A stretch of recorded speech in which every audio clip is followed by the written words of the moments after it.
आदरणीय दर्शकवृन्द, यहाँहरू सबैमा प्रातःकालीन आत्मीय नमस्कार। ओम आदि। ओम आदि शब्द यो अभिवादनको शब्द, अभिनन्दनको शब्द, कृतज्ञताको शब्द परम पूज्य बालयोगी आदित्यज्यूले आविष्कार गर्नुभएको, रचना गर्नुभएको। हामी नमो नमः भन्छौँ, प्रणाम भन्छौँ, नमस्कार भन्छौँ। त्यस्तै हामी ओम आदिद्वारा एक आपसमा अभिनन्दन गर्न सक्छौँ। यसले हामीभित्र श्रद्धा, भक्ति, आध्यात्मिकताको विकास गर्छ भन्ने पूज्य बालयोगी आदित्यज्यूको सङ्केत छ। वास्तवमा तपाईँ हाम्रो जीवनमा जे प्राप्त गर्छौँ त्यो कसले दियो, त्यो दिने व्यक्ति, दिने चरित्र, दिने पात्र, दिने निकाय लिने भन्दा बढी खुसी हुन्छौँ। जस्तो कुनै शिक्षकले पढाएको विद्यार्थी जब विद्यार्थी प्रगतिको उचाइमा पुग्छ, राम्रो अध्ययन गर्छ, कुनै आविष्कार गर्छ, देश विदेशमा ख्याति र नाम कमाउँछ, उसका शिक्षकहरू, उसका गुरुहरू बडो प्रसन्न हुन्छ। हुनसक्छ त्यो विद्यार्थीले आफ्नो गुरुलाई बिर्सिएको पनि हुनसक्छ, तर गुरुको मनमा त्यो गर्व, त्यो एउटा आत्मसम्मान रहिरहेको हुन्छ। त्यस्तै कुनै कम्पनीले कुनै सामान बनाउँछ, त्यो सामान उपभोक्ताले उपभोग गर्छ, प्रयोग गर्छ र उपभोक्ता प्रसन्न हुन्छ र त्यो सामान पाए बापत त्यो बनाउने कम्पनीलाई जब धन्यवादका शब्दहरू दिन्छ, त्यो कम्पनी पैसाभन्दा पनि, नाफा मुनाफाभन्दा पनि माथि गएर खुसी हुन्छ, प्रसन्न हुन्छ, सन्तुष्ट हुन्छ। जुनसुकै क्षेत्रमा यो नियम लागू हुन्छ। विशेष गरी अध्यात्मको क्षेत्रमा यो नियम राम्रोसँग चरितार्थ हुन्छ। गुरु प्राप्त गरेर जति हामी शिष्य प्रसन्न हुन्छौँ, खुसी हुन्छौँ, त्योभन्दा बढी गुरुहरू प्रसन्न, खुसी हुनुहुन्छ। अर्थात् शिष्य भनेको भक्त, शिष्य भनेको एउटा निष्ठावान, प्रज्ञावान, एक प्रकारको चेला र जनसामान्यको भाषामा शिष्यलाई भक्त भनिन्छ। गुरुको दृष्टिमा भक्त के हो? भक्तको महिमा के हो? भक्तको स्थान कुन हो? आउनुहोस्, आजको एपिसोडमा हामी यसै विषयमा चर्चा गर्नेछौँ र यो विषयको प्रकाश हामीलाई प्राप्त भएको परम पूज्य बालयोगी आदित्यज्यूबाट। परम पूज्य बालयोगी आदित्यज्यू भक्तको महिमाका बारेमा लेख्नुहुन्छ। भक्त नै गुरुका सहारा हुन्, भक्त नै गुरुले बोल्ने शब्द हुन्, भक्त नै गुरुले फेर्ने वायु हुन्, भक्त नै गुरुका श्रृङ्गार हुन्, भक्तकै खातिर गुरुको जन्म हुन्छ, भक्तकै लागि ज्ञानका धारा प्रवाह हुन्छ, भक्त बिनाको गुरु र गुरु बिनाको भक्त सूर्य बिनाको ब्रह्माण्ड तुल्य हुन्छ। परम पूज्य बालयोगी आदित्यज्यूले भक्तको महिमा उजागर गर्दै रच्नु भएको, कथ्नु भएको यो भक्त महिमा अत्यन्तै मर्मस्पर्शी छ र ती महान ऋषि परम्पराहरूमा, ती महान उपनिषद परम्परामा गुरु शिष्य, गुरु भक्तको सम्बन्धलाई पुनः स्मरण गराउने किसिमको छ। हो, भक्त नै गुरुका सहारा हुन्। गुरु एक महाचेतना हो, गुरु एक चेतनाको उद्गम हो, गुरु एक ज्ञानको गङ्गोत्री हो। तर ज्ञान त पुरा गङ्गा नदीबाट प्रवाहित हुन्छ। गुरु त ज्ञानको गोसाई हो, जहाँबाट त्रिशूली निस्किन्छ। मुहान मात्रै भएर पानीले पूर्णता पाउँदैन। पानी मुहानबाट निस्किएर गङ्गा सागरसम्म पुग्नुपर्छ, मिलन हुनुपर्छ। त्यो नदी जब प्रवाहित हुन्छ, बगेर ओह्रालो ओह्रालो ओह्रालोतिर जान्छ, छेउछाउमा, बस्तीमा, गाउँघरमा धेरैको तिर्खा मेटाउँछ, धेरैको सिँचाइ गरिदिन्छ, धेरैलाई शीतलता दिन्छ, धेरैलाई प्यास मेटाइदिन्छ। त्यसै गरी गुरुको महाचेतनाबाट निस्केको ज्ञानलाई घर घरमा, मन मनमा, जनजनमा पुर्याउने त भक्तको काम हो, भक्तको दायित्व हो। गुरुको उचाइ भक्तद्वारा नै निर्धारित हुन्छ। अर्थात् जुन गुरुका भक्तहरू निष्ठावान छन्, प्रज्ञावान छन्, महान छन्, वास्तवमा ती गुरुको स्थान उच्च हुन्छ। हामीले सुनेका पनि छौँ प्रसङ्गमा, एक गुरु हुनुहुन्थ्यो जसका चेलाहरू थिए। ती चेलाहरू गुरुप्रति अत्यन्त निष्ठावान थिए, अत्यन्तै आज्ञाकारी थिए। गुरुले आज्ञा दिनुभयो कि मेरो मित्रलाई यो किताबहरू लगेर देऊ। धेरै टाढा लानुपर्ने थियो, धेरै टाढा लानुपर्ने थियो। पानी जहाज अर्थात् नाउबाट जानुपर्ने थियो, समुद्र नाघेर जानुपर्ने थियो किताबहरू लिएर। गुरुले दिनुभएका पुस्तकहरू त्यो नाउमा राखियो र 4-5 जना गुरुका चेलाहरू त्यो किताब गुरुको मित्रलाई पुर्याइदिनका लागि निस्किए। समुद्रमा नाउ ख्याउँदै ख्याउँदै ख्याउँदै उनीहरू अगाडि बढे। पुग्नै लागेका थिए, गन्तव्य नजिक नजिक थियो, समुद्रमा आधी तुफान आयो। ठुलो तुफान आइसकेपछि नाउ पल्टिने र डुब्ने खतरा रह्यो। अलिअलि पानी पस्न थाल्यो। ती कागजका पुस्तकहरू भिज्ने र बिग्रिने डर भयो।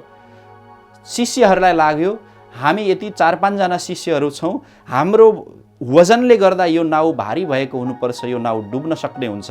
त्यसकारण यो गुरुको काम पूर्ण गर्नका लागि म यो वजन घटाउँछु भनेर एउटा शिष्यले जय गुरुदेव भनेर गुरुको चरणलाई स्मरण गर्दै उसले समुद्रमा हामफालेर प्राण त्याग गर्यो, ताकि त्यो पुस्तक, त्यो नाउ सहज रूपमा गुरुको मित्र कहाँ पुगोस् र गुरुको कार्य सिद्ध होस् भन्ने उसलाई लाग्यो। त्यसपछि नाउ अलिक अगाडि बढ्यो, केही दूरी नाउले पार गर्यो। फेरि त्यस्तै तुफान आइ नै रहेको थियो, रोकिएन तुफान। पानी नाउमा भर्ने सम्भावना उस्तै थियो, नाउ हल्लिरहेको थियो, डुब्ने सम्भावना थियो। अर्को शिष्यलाई लाग्यो यदि मेरो वजन घट्यो भने नाउ अरू धेरै दूरी पार गर्न सक्छ। त्यसकारण उसले पनि पहिलो शिष्यलाई अनुसरण गर्दै जय गुरुदेव भन्दै गुरुको चरणलाई स्मरण गरेर उसले त्यो नाउबाट छलाङ लगाएर समुद्रमा प्राण त्याग गर्यो। यस्तै यस्तै 4 शिष्यहरूले आफ्नो प्राण त्याग गरे, ताकि गुरुको कार्य सिद्ध होस्, गुरुले दिएको वचन पूर्ण गर्न सकियोस्, गुरुको आज्ञा पालन गर्न सकियोस्। र एक मात्र शिष्य त्यहाँ बाँकी रहे र गुरुले पठाउनु भएको जुन कोसेली थियो आफ्ना मित्रका लागि, त्यो समुद्र पार पुर्याउन ऊ सफल भयो। वास्तवमा यो उदाहरण हो गुरु र शिष्यको। गुरु शिष्यका सर्वथोक प्राणनाथ हो भने भक्त अर्थात् शिष्य गुरुका सहारा हुन्। यो प्रसङ्गले स्पष्ट पार्छ। परम पूज्य बालयोगी आदित्यज्यूले भक्तहरूको महिमा उजागर गर्ने क्रममा अगाडि लेख्नु भएको छ, भक्त नै गुरुले बोल्ने शब्द हुन्। हो, गुरुका शब्द सीमित हुन्छन्। गुरुको शब्द कागजमा लेखिन्छ, गुरुका मन्त्रहरू 1-2 व्यक्तिका अगाडि प्रकट हुन्छन्, तर त्यसलाई सारा जगतमा फैलाउने काम, सारा जगतमा उजागर गर्ने काम, गुरुको प्रवक्ताको काम गर्ने काम भक्तले नै गर्छन्। जस्तो कि हामी रामचरितमानस, रामायण र महाभारत, त्यो बेलामा त्यो ऋषिहरूले रचना गरेको यो ग्रन्थ अहिले हामी हजारौँ लाखौँ करोडौँ भक्तहरू अहिले पनि गान गरिरहेका छौँ र त्यो महिमा अहिले पनि उत्तिकै जीवित छ। त्यस्तै परम पूज्य बालयोगी आदित्यदेव लेख्नुहुन्छ कि भक्त नै गुरुले फेर्ने वायु हुन्, अर्थात् गुरुका लागि भक्त भनेको प्राण तुल्य हो। प्राण नै, गुरुको प्राण नै भक्तको जीवनमा, भक्तको साधनामा, भक्तको समर्पणमा, भक्तको निष्ठामा बसेको हुन्छ। यस्तै यस्तै भाव उजागर हुन्छ यस अभिव्यक्तिबाट। भक्त नै गुरुका श्रृङ्गार हुन्। वास्तवमा सौन्दर्य श्रृङ्गार भक्तहरूद्वारा नै प्रकट हुन्छ। गुरुको तप, गुरुको साधना, गुरुको संयम, गुरुको योग, गुरुको ज्ञान र ध्यानको जुन शक्ति र ऊर्जा हुन्छ त्यो भक्तहरूकै माध्यमबाट फैलिन्छ। हामी पुरानो समयमा, हामी वैदिक समयमा फर्केर हेऱ्यौँ भने जुन वेदान्त उपनिषदहरू छन् ती शिष्यहरूबाटै अगाडि सर्दै सर्दै सर्दै आए। उनीहरूले गुरुबाट सुने, श्रवण गरे अनि त्यसलाई स्मरणमा राखेर फेरि अगाडिको पुस्तालाई हस्तान्तरण गरियो, जसलाई हामी श्रुति भनिन्छ। त यी श्रुति श्रृङ्गारहरू सबै भक्तहरूकै माध्यमबाट अगाडि बढ्दै आएका छन्। भक्तकै खातिर गुरुको जन्म हुन्छ। वास्तवमा गुरु शक्तिको अवतरण हुने नै भक्तहरूको उद्धारका लागि हो, भक्तहरूको विकार शमनका लागि हो, भक्तहरूको अपूर्णता मोचन गर्नका लागि हो, भक्तहरूलाई त्राण र उद्धार गर्नका लागि हो, त्राण दिनका लागि हो। वास्तवमै भक्तकै खातिर गुरुको जन्म हुन्छ। भक्तकै लागि ज्ञानका धारा प्रवाह हुन्छन्। सद्गुरु सधैँ ज्ञानमा डुब्नुहुन्छ। हामी हाम्रा सनातन परम्पराका कुनै पनि सद्गुरुहरूको चरित्रलाई उठाएर हेरौँ, लिएर हेरौँ, खोजेर हेऱ्यौँ भने सद्गुरुले निरन्तर ज्ञान दिनुहुन्छ र त्यो ज्ञान कसका लागि जन्मन्छ? भक्तका लागि। जसरी यो जगतका वृक्ष वनस्पतिहरूले फल फूल पुष्प दिएका छन् त्यो आफै सेवन गर्दैनन्, त्यो सारा मनुष्य मात्र, जीव मात्रका लागि हुन्छ। त्यसै गरी गुरुहरू ज्ञानमा पूर्ण हुनुहुन्छ, उहाँहरू त पूर्ण पुरुष हुनुहुन्छ र उहाँहरूबाट निश्रित भएको ज्ञान कसका लागि? भक्तकै उद्धारका लागि त हो, भक्तकै जीवन प्रसाद त हो। यस्तै भावहरू बोकेका छन् परम पूज्य बालयोगी आदित्यज्यूको भक्त महिमा नामक यस रचनामा। भक्त बिनाको गुरु र गुरु बिनाको भक्त सूर्य बिनाको ब्रह्माण्ड तुल्य हुन्छ। यहाँनिर स्पष्ट हुन्छ कि जति भक्त गुरुका लागि महत्त्वपूर्ण छ त्यति नै गुरु भक्तका लागि पनि महत्त्वपूर्ण छ। दोहोरो सम्बन्ध छ।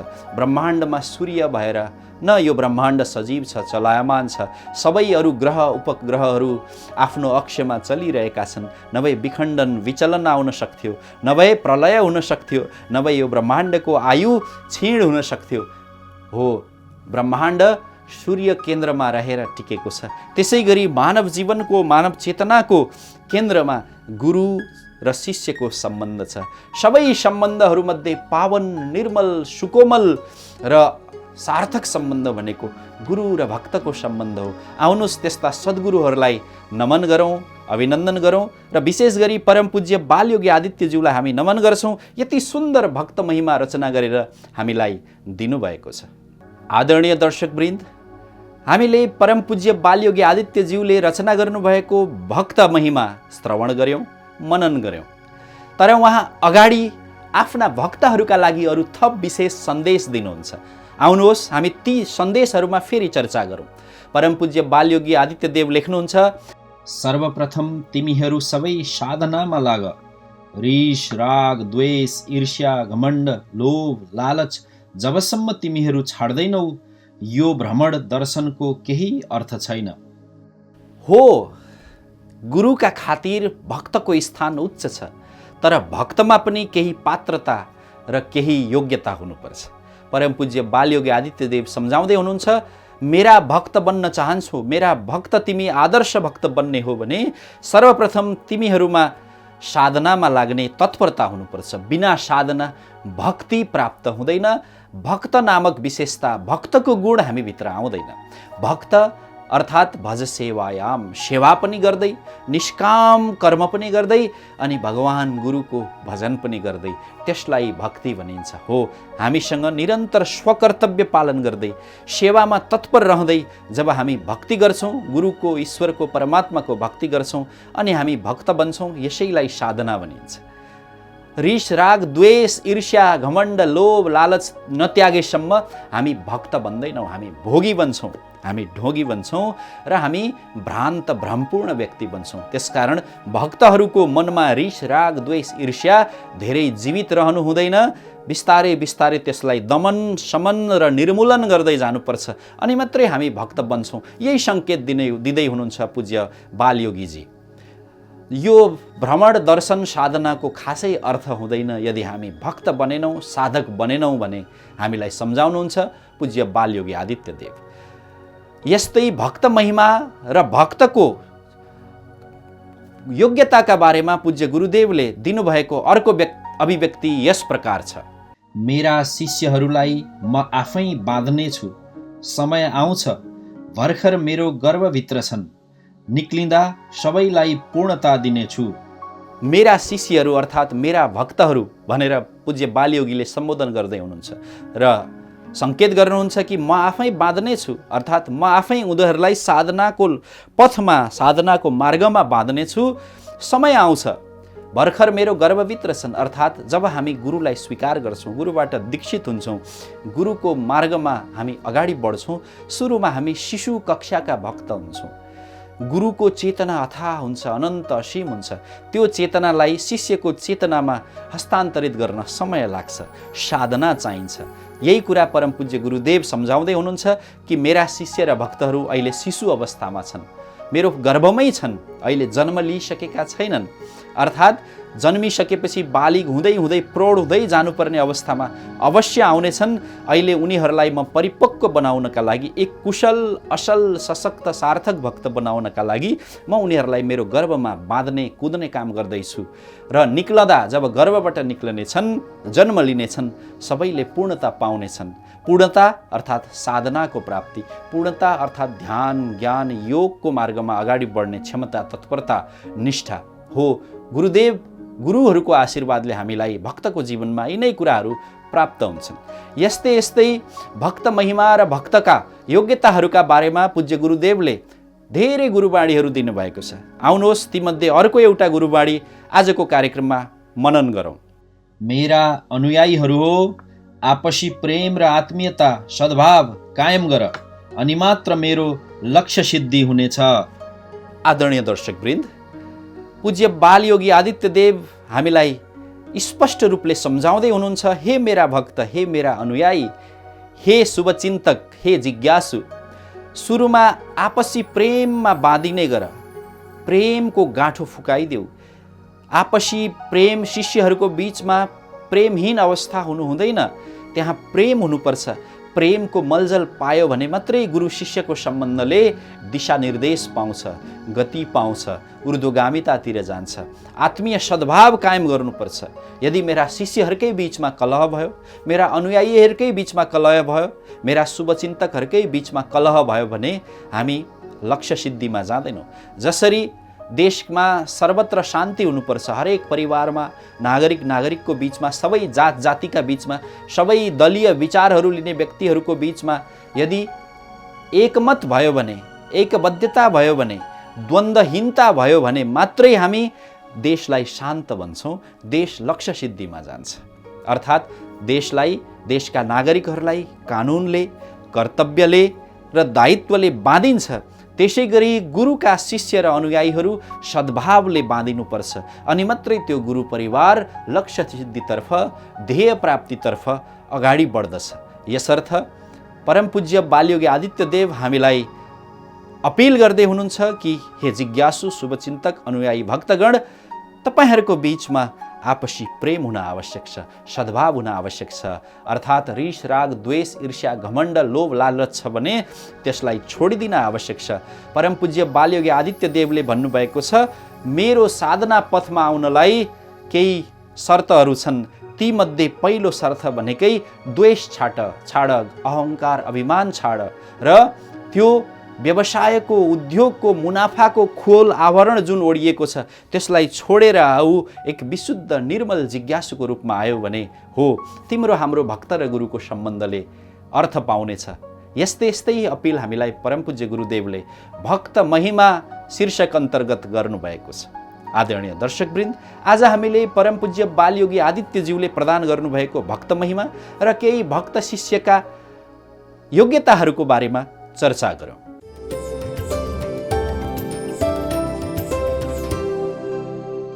आजको कार्यक्रममा हामी सानो एउटा योगको अभ्यासलाई पनि जोड्नेछौँ। यो योगको अभ्यासको नाम हो भ्रामरी प्राणायाम। भ्रामरी प्राणायाम गर्नका लागि तपाईँ सजिलोसँग कुनै आसनमा अवस्थामा बस्नुहोस्, भुइँमा या कुर्सीमा बस्नुहोस् र मेरुदण्डलाई सिधा राख्नुहोस्। अनि बिस्तारै दुवै हात प्रयोग गर्दै, कसैले केवल यो चोरी औँलाले कान थुनेर पनि गर्छन्, तर मेरो आफ्नो अनुभवको आधारमा यहाँहरूलाई निवेदन गर्दछु कि यसरी 3 औँलाले आँखालाई बन्द गर्ने, बुढी औँलाले कानलाई पुरै बन्द गर्ने, सानो कानलाई बन्द गरिदिने र चोरी औँलालाई निधारमा, ताकि एक्युप्रेसर र यो प्राणको जुन साइकल छ त्यसको पनि लाभ प्राप्त होस्। हामीले यसरी औँला र हातको स्थिति राख्ने अनि लामो श्वास भरौँ। लामो श्वास भरिसकेपछि बिस्तारै भमराको आवाज कण्ठमूलबाट निकाल्दै, अर्थात् तालव्य स्थानमा त्यो आवाजलाई ठोकाउँदै, स्पर्श गर्दै हामी यो प्राणायामलाई गरौँ। एकपटक यो विधि यहाँहरूले राम्रोसँग हेर्नुहुन म अनुरोध गर्दछु।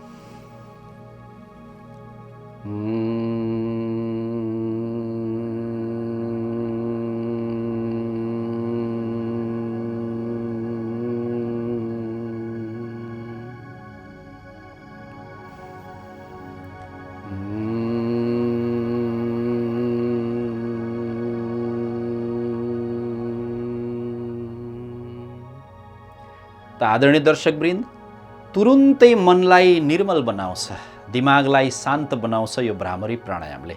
अलिक अभ्यास परिपक्व हुँदै गएपछि यहाँले जब सास लिनुहुन्छ यसरी कान र आँखालाई बन्द गरेर सास लिइसकेपछि एकैछिन शिर झुकाएर यहाँले रोक्न सक्नुहुन्छ। फेरि भ्रमरको आवाज, भँवराको गुन्जन आवाज निकाल्दै फेरि शिरलाई उठाउन सक्नुहुन्छ। यो एडभान्स अवस्थाको अभ्यास हो। तर प्रारम्भिक रूपमा यहाँले स्थिर रहेर, स्थिर बसेरै कान र आँखालाई बन्द गरेर औँलाहरूले तालव्य स्थानमा कण्ठमूलबाट आवाज निकालेर त्यो आवाजले तालव्य स्थानलाई, तालुलाई स्पर्श गरोस् जसरी एउटा झर्के बटुका काँसको कचौरामा आवाज दियो भने, जसलाई सिङ्गिङ बल पनि भन्छन्, त्यसमा एउटा झन्कार निस्किन्छ, एक निरन्तरको गुन्जन निस्किन्छ, स्पन्दन निस्किन्छ। त्यसै गरी मस्तिष्कलाई स्पन्दित गर्ने यो भ्रामरी प्राणायाम कानका समस्याहरूलाई ठिक गर्दछ, मनलाई प्रसन्न बनाउँछ। उच्च रक्तचापका बिरामीहरूका लागि यो अत्यन्तै उपयोगी छ। क्रोधित भइरहने, रिस उठिरहने व्यक्तिहरूलाई यो रामबाण तुल्य छ।